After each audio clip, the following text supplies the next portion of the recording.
I do have one question for you, though, before we move on to our next topic. And I didn't ask you this before the pod. It was brought up in that same thing. I'm surprised that we don't see more trades for coaches. The Patriots had to give up a first rounder for Bill Belichick because of the whole, he resigned from the Jets and, they wanted compensation, things of this sort. But you kind of joked about Jerry Jones, wanting Mike Tomlin. But when you see these head coaches or even these assistant coaches, I mean, we talked about during the season where they passed this minority initiative that if you sign, GMs and things of that sort, that you're getting compensated with picks. Well, how come I can't trade for a coach? How come maybe there's nothing against the rules and you just don't want to give it up because you're giving up an asset on the field for somebody who's not. But if you think this coach is the real deal, again, I mean, we'll take your team. Who's your offensive coordinator? Oh, Brian Daboll.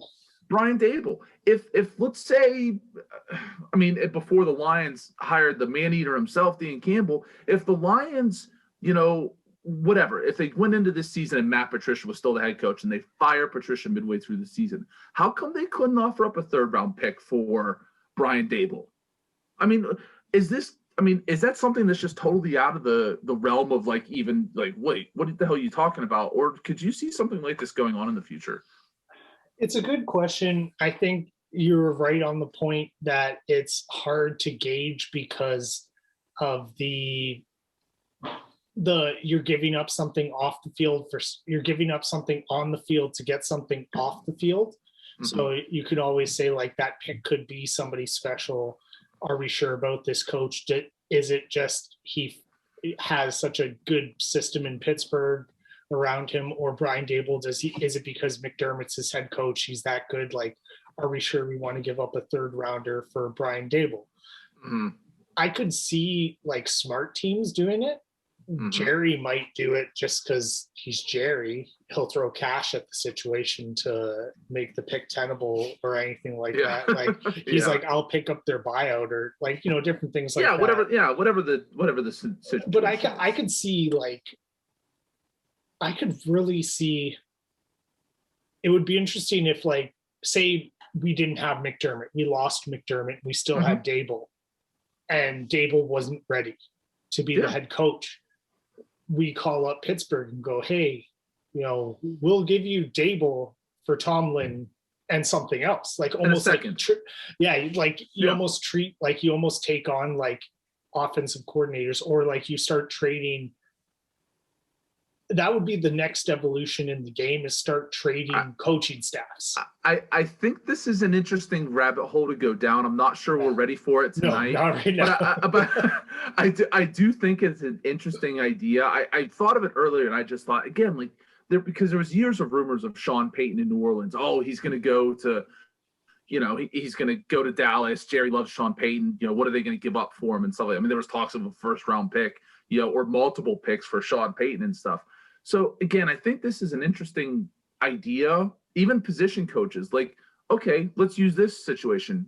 Real quick, we're going to move on to our last bit because I don't want to run this too long.